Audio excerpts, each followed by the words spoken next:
नमस्कार विद्यार्थी मित्रांनो, बऱ्याच दिवसापासून आपण घरी बसून अभ्यास करतोय.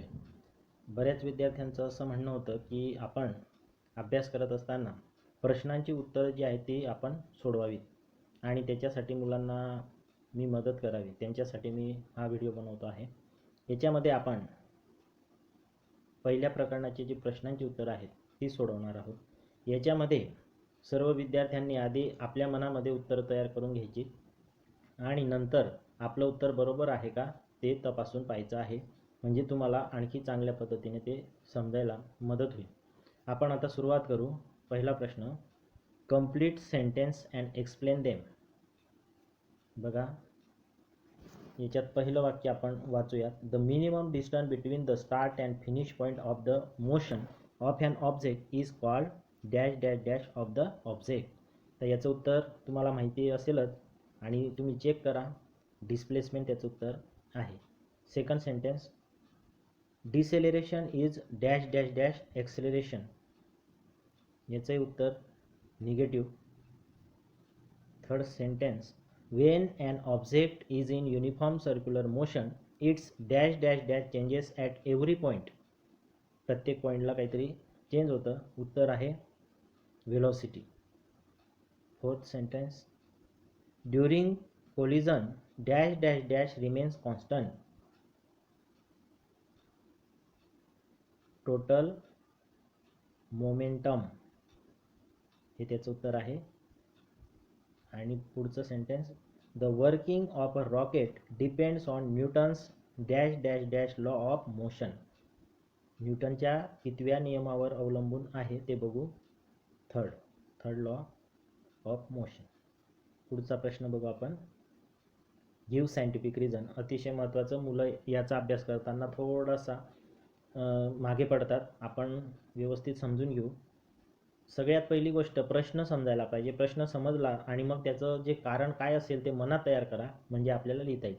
आता बघू. When an object falls freely to the ground its acceleration is uniform. जेव्हा एखादी वस्तू मुक्तपणे खाली पडते तेव्हा त्याचं एक्सेलरेशन जे आहे ते एक समान असतं असं म्हटलं आहे. आपण उत्तर बघू त्याचं.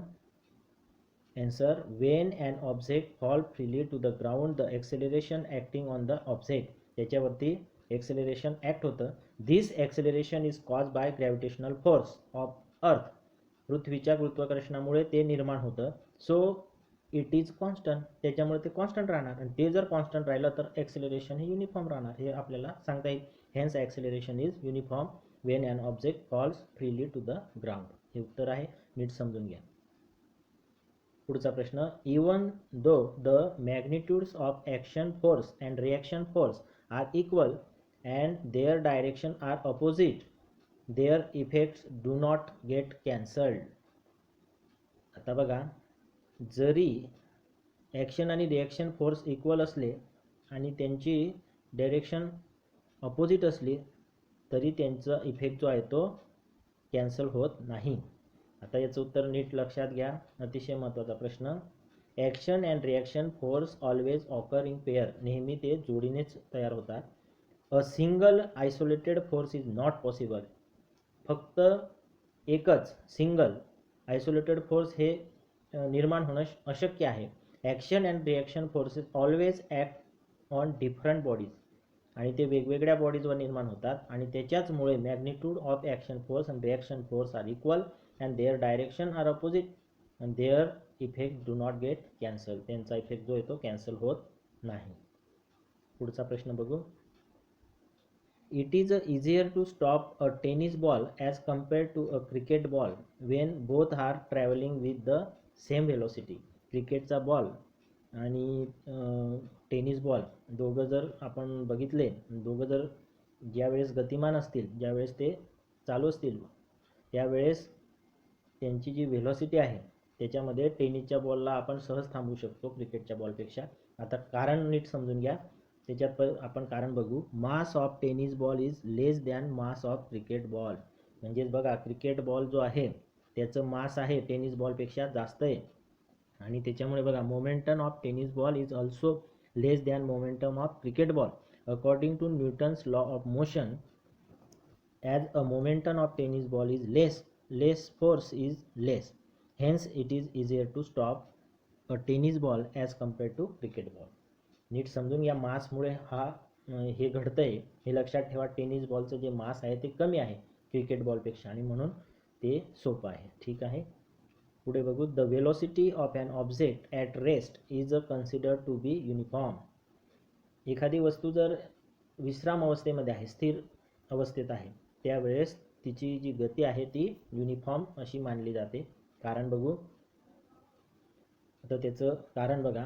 And object continuous to remains at rest or in a state of uniform motion along a straight line unless and external unbalance force act on it.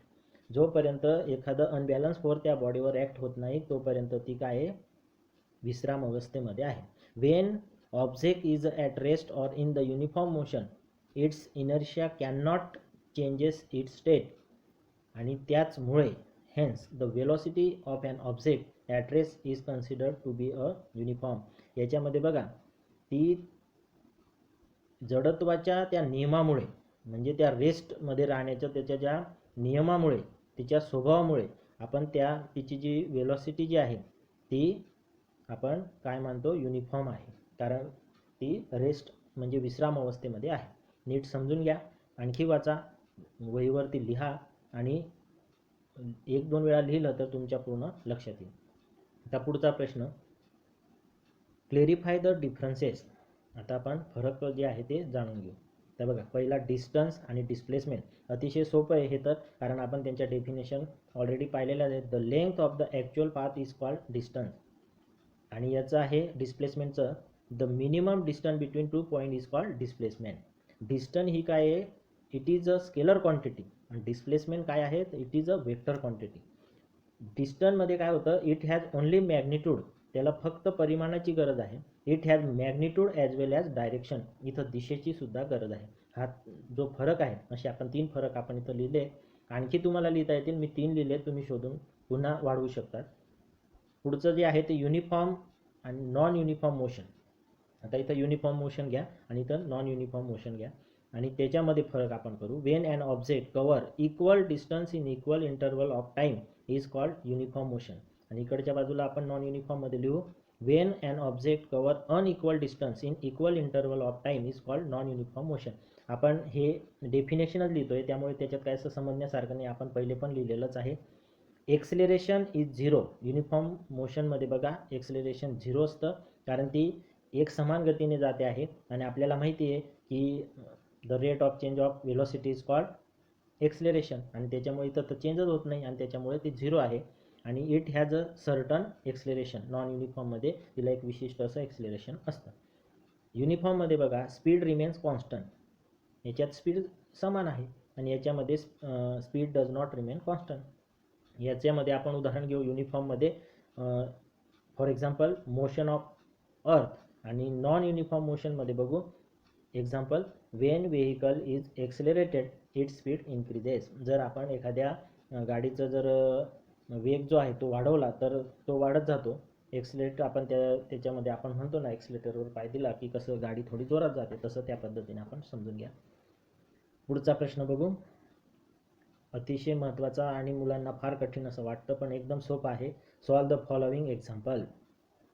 बघा, a bullet having a mass of 10 gram and moving with a speed of 1.5 metre per second penetrates a thick wooden plank of mass 90 gram. The plank was initially at rest. The bullet get embedded in the plank and both move together. Determine their velocity. त्याचं answer पण दिलं आहे 0.15 metre per second. आता सगळ्यात महत्त्वाचं विज्ञानाच्या या उदाहरणांमध्ये आपल्याला उदाहरण सोडवत असताना सर्वप्रथम गिवन लिहून घेणे. आणि सगळ्यात त्याच्यासाठी आपण गिवन लिहून घेऊ, कारण गिवन लिहिलं नाही तर आपल्याला समजणार नाही की काय दिलेलं आहे. आणि सर्वप्रथम या उदाहरणामध्ये आपल्याला अजून एक गोष्टीकडे लक्ष द्यावं लागणार आहे की सगळे युनिट जे आहे ते MKS पद्धतीत का CGS पद्धतीत दिलेले आहेत का, नसतील तर ते करून घ्यावे लागणार आहे. म्हणून आपण गिवन लिहू. सर्वप्रथम गिवन, त्याच्यामध्ये दिलं आहे आपल्याला मास. आता मास दिलेलं आहे 10 ग्रॅम आणि वुडन प्लँक जे आहे त्याचं पण मास 90 ग्रॅम. म्हणजेच आपल्याला इथं मास M1 म्हणून एकाचं लिहू M1 आहे समजा 10 ग्रॅम मास आहे, बुलेट जे आहे गोळी जी आहे तिचं 10 ग्रॅम.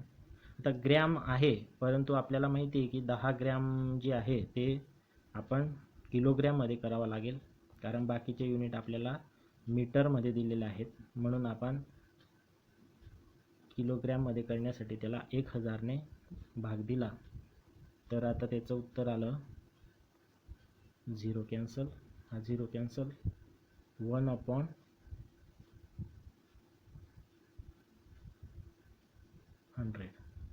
हे मात्र के जी मिळालेलं आहे आपल्याला, किलोग्रॅम. आता आपण एक काम करू की आपल्याला M2 पण दिलेलं आहे, लाकडी फळीचं जे मास दिलेलं आहे 90 ग्रॅम, तिचं पण आपण 90 ग्रॅमचं के जीमध्ये रूपांतर करू. 1000ने काय करू आपण त्याला भाग देऊ, म्हणजे के जीत रूपांतर होईल. याचा एक 0 कॅन्सल, हा 0 कॅन्सल, म्हणजे याचं उत्तर आलं 9/100 के जी. ठीक आहे, हे समजलं असेल के जीमध्ये का बरं रूपांतर केलं ते. त्याच्यानंतर आपल्याला इनिशियल व्हेलॉसिटी दिलेली आहे. इनिशियल व्हेलॉसिटी जी आहे ती बुलेटची दिलेली आहे 1.5 मीटर पर स्क्वेअर सेकंद.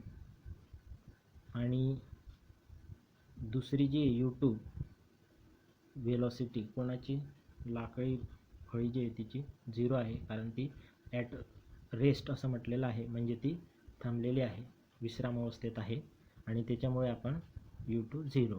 आता याच्यात V1 किती असेल, V1 V2 आणि तेच V असेल, कारण V1 जे आहे म्हणजेच फायनल व्हेलॉसिटी कोणाची, गोळीची आणि लाकडी फळीची, आणि ही जी व्हेलॉसिटी आहे दोघांची सारखीच राहील, कारण ते एकत्र फिरतात असं म्हटलेलं आहे, मूव्ह टुगेदर असं शेवटी म्हटलं आहे. त्याच्यामुळे हे तिघं सारखेच आहेत. आणि त्याच्यामुळे आपल्याला आता सूत्र जे आहे त्याच्याकडे जाऊ आपण. याच्यासाठी आपण सूत्र वापरणार आहोत M1 U1 plus M2 U2 is equal to M1 V1 plus M2 V2. हे सूत्र आपण वापरणार आहोत. पुस्तकामध्ये सूत्र दिलं आहे, तुम्ही बघा. आता याच्यामध्ये आपण एक गोष्ट पहिले करून घेऊ की ज्या गोष्टी दिलेल्या आहेत. आता M1 U1 आणि प्लस M2 U2, म्हणजे U2 आपल्याला दिलेला आहे 0 आहे, आणि M1 आणि V1 याच्यामध्ये V1 आणि V2 हे Vच आहेत, सारखेच आहेत. मग आपण काय करू, त्याला कॉमन काढून घेऊ आणि याच्यामध्ये लिहून घेऊ M1 प्लस M2, याला ब्रॅकेटमध्ये टाकून V जो आहे तो कॉमन काढून घेऊ, कारण ते दोघं सारखेच आहेत आणि त्याच्यामुळे आपण त्यांना बाहेर काढलं. आता याच्यानंतर यांचं जे उत्तर येणार आहे ते 0 राहणार आहे. मग फक्त आपल्याला M1 आणि U1 हे दोन राहतील आणि M1 plus M2 into V राहील. आता आपण काय करू, V जो आहे तो इथं राहू देऊ, M1 प्लस M2ला या साईडला घेऊन येऊ. M1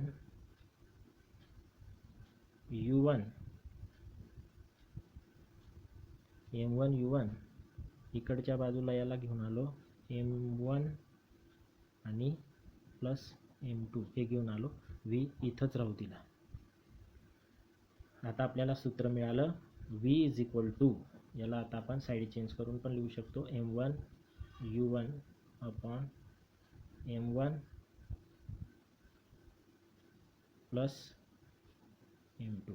आता हे लिहून घेतलं. आता आपल्याला आपल्याजवळ M1 पण दिलेलंच आहे, आपल्याला त्याची किंमत आपण टाकू.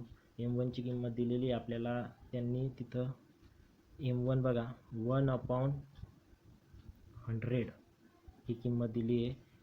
U1 ची किंमत आपल्याला दिलेली आहे का बघा, U1 पण दिलेला आहे, इंटू 1.5 दिलेलाच आहे, अपॉन M1 ची किंमत आपल्याला इथं दिली आहे काय, 1/100 वरती पण आपण लिहिली, आणि प्लस दिलेलं आहे 9/100. 9/100 ही M2 ची किंमत दिलेली आहे. 1/100 100 1/100 into 1.5 upon 1/100 प्लस 9/100. आता हे पुन्हा लिहून घेतलं कारण तुम्हाला दुसऱ्या पेजवर समजायला पाहिजे म्हणून. आता तुम्हाला माहिती आहे 1 × 1.5 म्हणजे 1.5/100 आणि त्याला भाग दिल्यानंतर खाली 1 + 9 10 आणि हे समान असल्यामुळे 100. आता आपण काय करू, पुन्हा हे असे उदाहरणं आपण पहिले पण सोडवले, इन्व्हर्स करून गुणाकार करून घेतला. 100 × 100 × 10 असं केलं. 100 जे आहे ते कॅन्सल, 100 × 100 याच्यानुसार, आणि इथं उरलं 1.5/10 इज इक्वल टू 0. आता गुणाकार करून पहा तुम्ही, 0. आता आपण एक पॉईंट सरकून देतो, त्याच्यानुसार मी डायरेक्ट घेतलं, तुम्ही प्रत्यक्ष गुणाकार केला तरी चालेल. 0.5 हे उत्तर आपलं आलेलं आहे. पण आपण हे काय काढलेलं आहे, त्याचं व्हेलॉसिटी काढलं आहे, v काढलेलं आहे, आणि त्याच्यामुळे याचं जे युनिट आहे मीटर/सेकंद. मग आता हे आपल्याला उत्तर मिळालेलं आहे, आणि त्याच्यामुळे तुम्हाला व्हेलॉसिटीच शोधायला लावलेली होती आणि ती आपण शोधली. हे आपल्याला उदाहरण थोडंसं 2-3 वेळा सराव करून आणखी व्यवस्थित सोडवता येईल. तुम्ही सोडवा, नाही समजलं तर मला विचारा. धन्यवाद. तर दुसरं उदाहरण बघा. A person swim 100 metre in the first 40 second, 18 metre in the next 40 second and 45 metre in the last 20 second. What is the average speed? याचं उत्तर दिलं आहे 2.25 मीटर/स्क्वेअर सेकंड. आता याच्यातही आपल्याला उदाहरणात आपण काढणार काय ॲव्हरेज स्पीड, आणि त्याचबरोबर आपल्याला गिवन लिहून सर्व किमती व्यवस्थित आपण याच्यामध्ये टाकून घेऊ, आणि मग आपण उदाहरण. काही गोष्टी दिलेल्या आहेत त्या सर्वप्रथम आपण काय करू, पहिले गिवन टाकून ते लिहून घेऊ. याच्यामध्ये गिवन टाकूया. हे गिवन जर आपण लिहिलं नाही तर काय दिलेलं आहे हे समजत नाही, म्हणून आपण हे टाकणं गरजेचं आहे. आता त्यांनी आपल्याला पहिला जो स्पीड किंवा आपण त्याला डिस्प्लेसमेंट म्हणू ते दिलेलं आहे S1, ते आहे 100 मीटर, आणि किती वेळात त्याने ते डिस्प्लेसमेंट कंप्लीट केलं त्याला T1 दिलेलं आहे आपल्याला त्यांनी 40 सेकंद. आता दुसरं जे डिस्प्लेसमेंट झालेलं आहे ते S2, आणि ते झालं आहे 80 मीटर, आणि टाईम T2 मानू, आणि ते पण आहे 40 सेकंदमध्ये. आणि त्याच्यानंतर तिसरं डिस्प्लेसमेंट आहे S3, त्याच्यासाठी त्याला 45 मिनिट लागले, 45 मीटर त्याने डिस्प्लेसमेंट केलं, आणि T3 म्हणजे टाईम त्याला लागला 20 सेकंद. आता ॲव्हरेज वेलॉसिटी काढायची आहे आपल्याला, म्हणून आपण माहिती आहे आपल्याला याच्यामध्ये सुद्धा आपण ॲव्हरेज वेलॉसिटी जी आहे ती काढत असतो, परंतु ॲव्हरेज म्हणजेच आपल्याला माहिती आहे की ॲव्हरेज काढत असताना जितक्या किमती दिल्या आहेत भागिले तितके, म्हणजेच आता आपल्याला तेवढ्याने गुणायचं. याच्यात आपल्याला 100 मीटर, 80 मीटर आणि 45 मीटर, म्हणजे आता आपल्याला 3ने त्याला भागायचं आहे. सगळ्यात पहिले आपल्याला वेलॉसिटीचा फॉर्म्युला काय आहे ते पण आपण लिहून घेऊ. Velocity is equal to displacement upon time. आता डिस्प्लेसमेंट अपॉन टाईम शॉर्टमध्ये लिहिलं, v इज इक्वल टू डिस्प्लेसमेंटला S आणि टाईमला T. पण आपल्याजवळ S जे दिलेले आहेत ते 3 आहेत, S1, S2, S3, आणि त्याच्यासाठी टाईम पण T1, T2 आणि T3. मग आता आपण सगळं त्याची व्हेलॉसिटी ॲव्हरेज व्हेलॉसिटी काढायची, म्हणजे 3ने भागायचं आहे, म्हणजेच काय S1 upon T1 plus S2 upon T2 plus S3 upon T3, याला कितीने भागायचं आहे? 3ने भागायचं आहे. आता बघा 3ने आपल्याला भाग द्यायचा आहे, मग आपण काय करू, किमती टाकून घेऊ. v इज इक्वल टू, आता किंमत टाकल्यावरती S1ची किंमत दिली आहे आपल्याला, किती आहे 100. T1ची किंमत आपल्याला दिली आहे 40 सेकंद, प्लस S2ची दिली आहे 80, आणि T2 दिलेला आहे आपल्याला 40चा आहे तो पण, आणि S3 दिलेला आहे आपल्याला 45 मीटर, आणि T3 दिलेला आपल्याला 20 सेकंद. हे झाल्यानंतर याला कितीने भाग द्यायचा आहे आपल्याला, कितीने द्यायचा, 3ने भाग द्यायचा आहे आपल्याला. आता बघा 3ने भाग दिल्यानंतर सर्वप्रथम आपण इथं बघा 100/40 80/40 प्लस 45/20. आता इथं आपल्याला खाली बेरीज करण्यासाठी हे पण 40 पाहिजे. 40 केव्हा होईल, × 2 करून घेऊ, आणि वरती पण × 2 करू, म्हणजे सारख्या संख्येने आपण दोघं ठिकाणी गुणाकार करून घेतला, म्हणजे किमतीत काही फरक पडणार नाही. परत लिहून घेतला आपण 100/40 प्लस 80/40 प्लस 90/40, आणि भाग त्याला द्यायचा आपल्याला 3ने, ते माहितीच आहे आपल्याला. आता यांची जर आपण बेरीज केली तर बघा काय येते. आता आपण याचा एक भाग पाडून घेऊ, आणि इकडच्या बाजूला मी लिहितो. यांची बेरीज आली बघा 100, 80 आणि 90. यांची टोटल बेरीज आली किती, तुम्ही करून बघा, तुम्हाला समजेल ती. मी केली 270, म्हणजे 270/40 आणि डिवायडेड बाय 3. याला 3ला पण आपण 1 करून घेऊ, आपण आपल्याला नीट समजण्यासाठी आपण हे करू. आता इज इक्वल टू 270/40 इंटू, आता याला इन्व्हर्स करून घेऊ, 1/3 इज इक्वल टू 270/120, आणि याला भाग देऊ, हा गेला 0, हा 0 गेला, यालाही भाग देऊ आपण. 12 2 जा 24, किती उरले, 3 उरले. आता आपण काय करू, पॉईंट घेऊ, 3वर 0, 2 2 जा 24, परत किती उरले, 6 उरले, 12 5 जा 60. याच्यानुसार हे भाग देऊन बघा. तुम्हाला भाग जर देता आला नाही तर तुम्ही या पद्धतीने देऊ शकतात.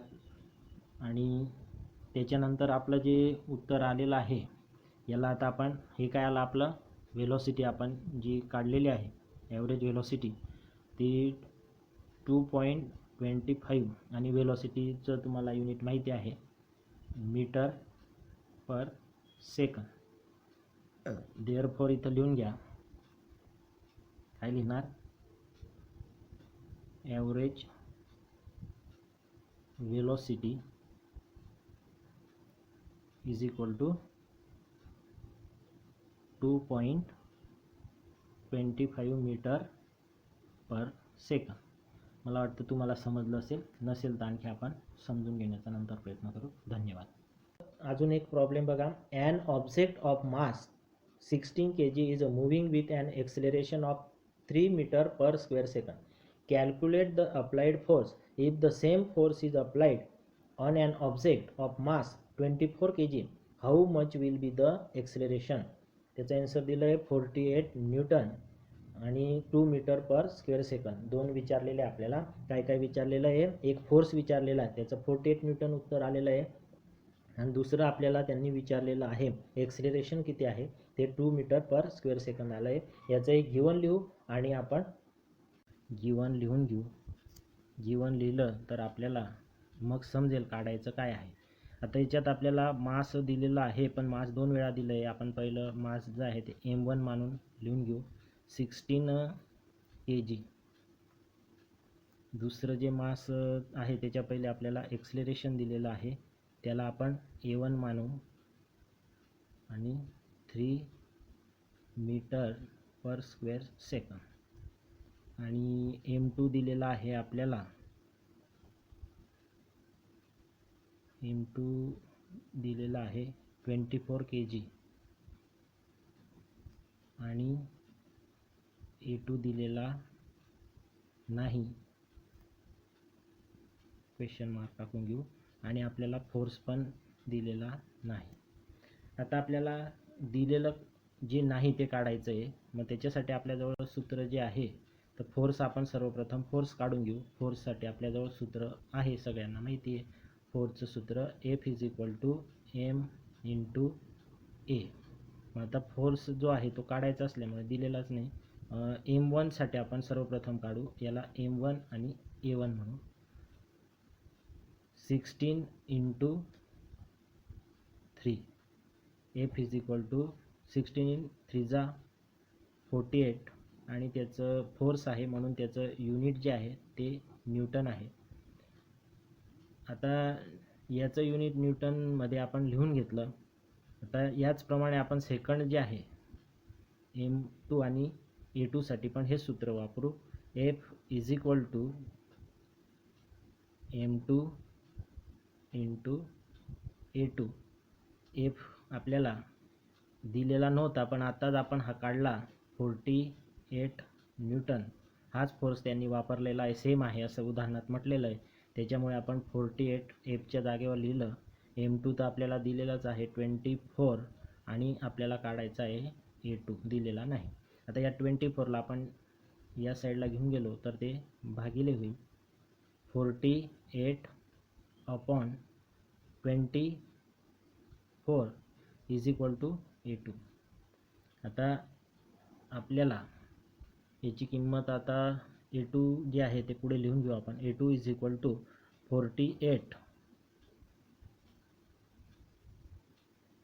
48/24 म्हणजेच A2 = 24 1 × 24 24 2 × 48 = 2. आता A2 काय, एक्सलेरेशनचं युनिट आपल्याला माहिती मीटर/स्क्वेअर सेकंद. म्हणजेच एक्सलेरेशन आपलं आलेलं आहे A2 = 2 मीटर/स्क्वेअर सेकंद. आता हे एक्सलेरेशन पण काढलं गेलं, फोर्स काढलं गेलं. आपल्याला विचारलेलं होतं हेच. धन्यवाद. आता शेवटचं जो प्रॉब्लेम आहे त्याचंही आपण उत्तर लिहू. An object move 18 meter in the first 3 seconds, 22 meter in the next 3 seconds and 14 meter in the last 3 seconds. What is its average speed? त्याचं उत्तर दिलं आहे 6 मीटर/सेकंद. याचंही उत्तर आपण काढू. त्याच्यासाठी आपल्याला माहिती नेहमीप्रमाणे पहिले गिवन लिहू. मी पुन्हा सांगतोय, गिवन लिहिलंच पाहिजे, हे लक्षात ठेवा. गिवन लिहिलं तर आपण कोणता फॉर्म्युला वापरणार आहोत, आपल्याला काय काय दिलेलं आहे हे समजतं. म्हणून जरूर गिवन लिहायचं, त्याच्यानंतर प्रॉब्लेम सॉल्व करायचं. तर चला आपण सॉल्व करायला सुरुवात करू. अशा प्रकारे आपण हे पूर्ण चॅप्टरवरचे प्रश्न सोडवले. तुम्हाला समजले असतील. जरूर मला पण कळवा आणि अभ्यास करा. बेस्ट लक. धन्यवाद. मध्ये आपण क्रमाने टाकून घेऊ. S1 दिलेला आहे. डिस्प्लेसमेंट आपण जे घेतो ते पहिलं जे आहे ते 18 मीटर दिलेलं आहे. दुसरं दिलेलं आहे S2 22 मीटर आणि आपल्याला S3 दिलेला आहे 14 मीटर. पहिल्याला टाईम लागलेला आहे T1 = 3 सेकंद. T2 जो आहे त्याला टाईम लागलेला आहे 3 सेकंद आणि T3 जो दिलेला आहे आपल्याला तो आहे तो सुद्धा 3 सेकंद. आता आपल्याजवळ सूत्र आहे, मागच्या वेळेस आपण वापरलं. द ॲव्हरेज वेलोसिटी इज किती आहे? V = V1 + V2 + V3 / 3 हे आपल्याला काढायचं आहे. आता सगळ्यात पहिले आपण मागच्या वेळेस आपण पहिले वेलोसिटीचं सूत्र घेतलेलं होतं. V = S/T. म्हणजेच काय? V = displacement upon time. आपण पहिले फुल फॉर्ममध्ये लिहिलेलं होतं. डायरेक्ट आता आपण V = S/T मध्ये घेतलेलं आहे. मग आता याच्यामध्ये आपल्याला काय करायचं आहे? V = किंमत टाकून द्यायची. याच्यात आपण एसच्या जागेवरती आपल्याला माहिती आहे एचच्या जागेवरती S1 दिलेला आहे 18 मीटर, टाईम दिलेला आहे 3 सेकंद, प्लस दुसरं जो दिलेला आपल्याला 22 metre upon 3 second plus 14 metre upon 3 second आणि ॲव्हरेज स्पीड काढायचा आहे म्हणून आपल्याला अपॉन 3ने भागायचं आहे. हे आपण मागच्या उदाहरणात पण पाहिलं. मग आता काय करू आपण, याच्यामध्ये हे जे उदाहरण आपण इथपर्यंत सोडवलं यांची बेरीज करून घेऊ. इथं आपल्याला छेद समान करण्याची गरज नाही कारण ऑलरेडी 3 3 3 आहेत. वरच्यांची बेरीज केली आपण, सर्व जी बेरीज आली त्यांची 18, 22 आणि 14. 18 + 22 + 14 इज इक्वल टू 54 अपॉन 3. आता यांची आपण बेरीज करून घेतली आणि त्याच्यानंतर डिवायडेड बाय 3 आणि मागच्या उदाहरणात आपण पाहिलं की काय करायचं असतं, आपण याच्यामध्ये याला पण आपण अपॉन 1 लावून घेतला आणि त्याच्यानंतर आपण एक रेषा मारू. आता is equal to 54 upon 3 into 1/3 याला इन्व्हर्स करून घेतलं इज इक्वल टू 54 अपॉन 9. 9 1 जा 9, 9 6 जा 54. देअरफॉर याचं उत्तर आलं 6. युनिट आपण माहिती आहे आपल्याला मीटर पर सेकंद.